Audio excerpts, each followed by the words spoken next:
Hey guys, welcome back to the channel. We are out here in Zephyrhills to see World War II armor in action. Let's go check out the fun.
Thank you.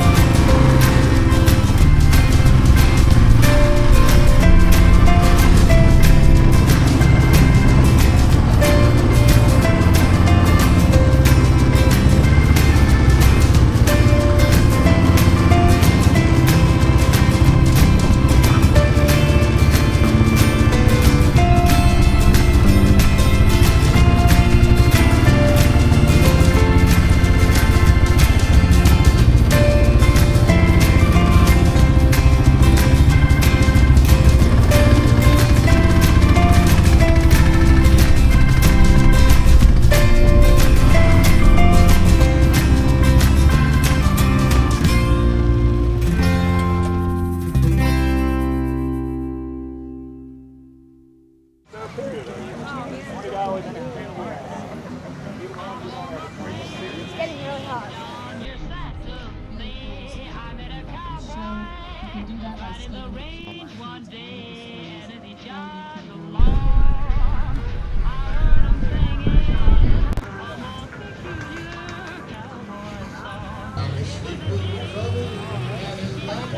I'm telling you.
I guess like the right things on here, like the battle stores, yeah, then these 351s that are straight.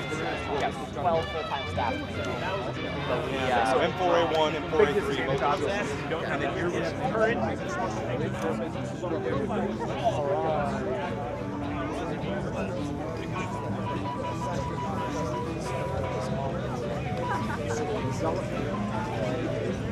They make.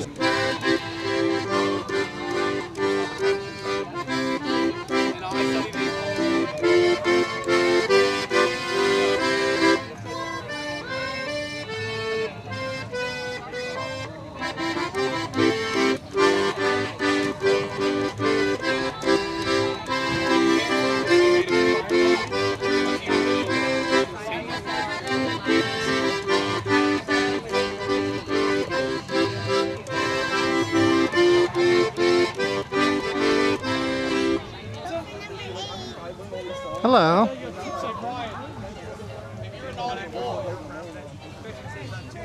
Are you a Fraulein? Are you a Fraulein? A lady? Yes.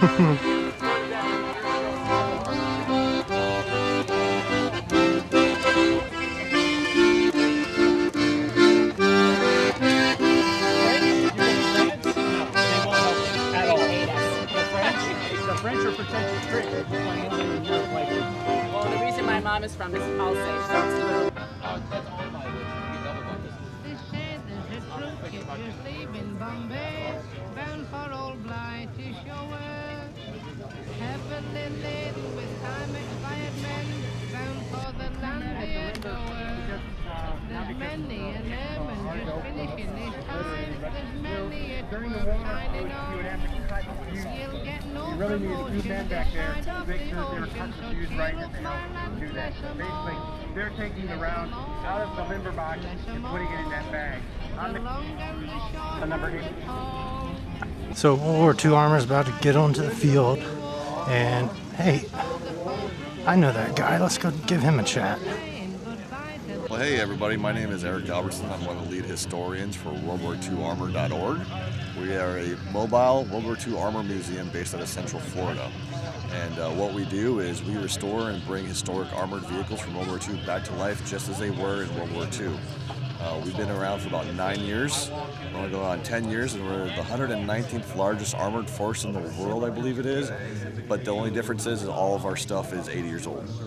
So we bring these vehicles back to life just as they were in World War II. The cannons are live, the machine guns are live. We can fire live, but we don't because, you know. Obviously. Yeah, obviously. But we want, the whole purpose is to give people an experience of what it was like. Because it's one thing to see a tank at a museum, which is awesome. But sitting there static is awe-inspiring, but it's totally different once the engine starts spinning up.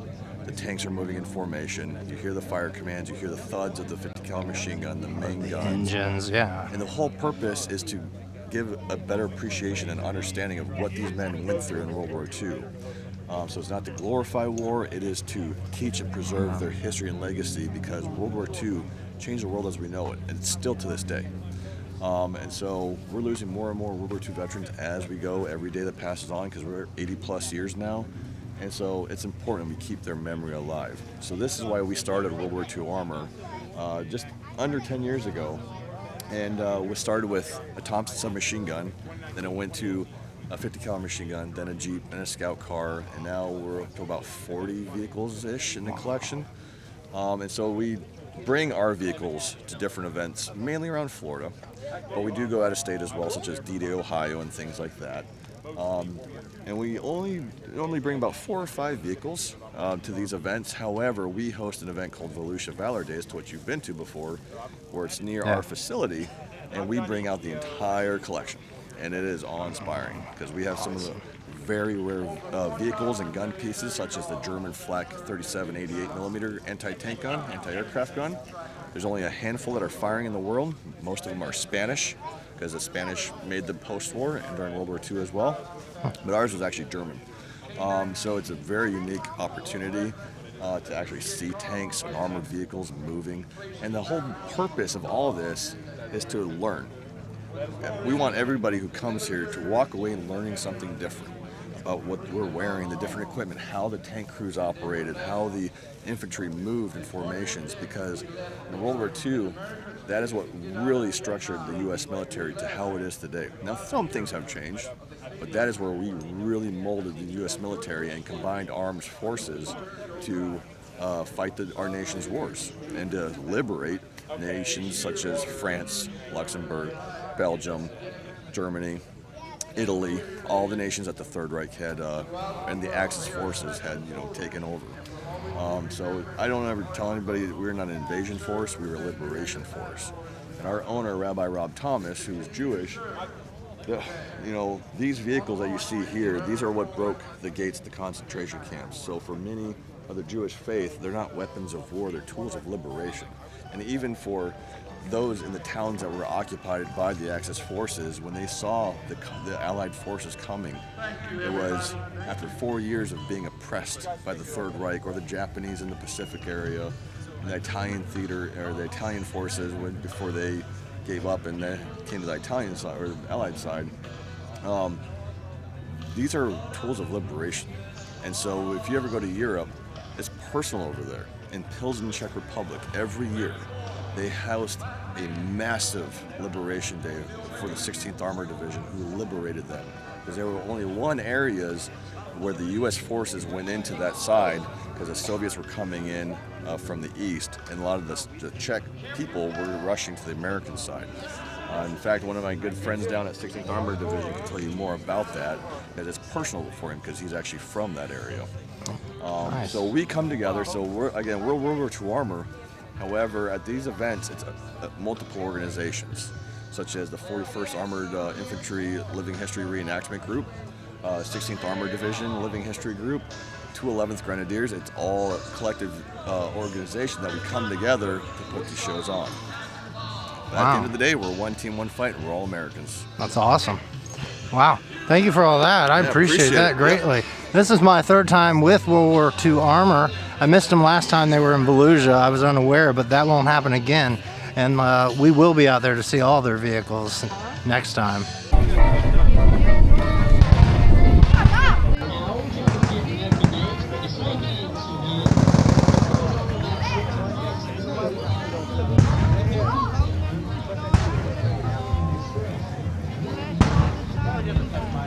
Like Right, they're about to do a salute fire, so we are going to get a good spot to film this. All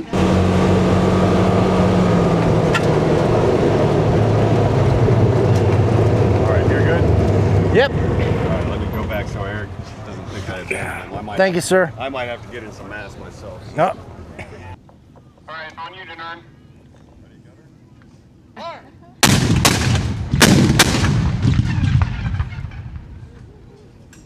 All right, all tanks, make weapons safe, hang 10 when ready. Clear it. All right, so everything is, the youngest tank here is 81 years old. GC, if you don't have guys that have eaten, please get them through. So once they're clear, the ground boss says good, we'll open it back up and you can come on and check them out.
right, folks, please join me in giving the living historians who are in the field another round of applause. If you're hot, it's worse for them, trust me, especially in the tanks. All right, our Allied Nexus Living History team from all around Florida and other states work hard and routinely train together so that we can give you, the event visitors, a truly memorable World War II living history experience. And most importantly, learn something new and depart the event with a better appreciation for what our servicemen and servicewomen accomplished during World War II. It is vital that we continue to teach and learn the history of World War II, as it was and still a major turning point, not only for our nation's history, but around the world. Hey guys, the rain has delayed the event, so they have canceled the reenactment for Sunday. Good thing we were here yesterday, and that is what you all saw earlier in this video. I'm gonna hit the road before the rain comes back. If you have not already, please like, subscribe, and hit the tiny bell icon so you're notified anytime I post new content. I would greatly appreciate it. Until next time.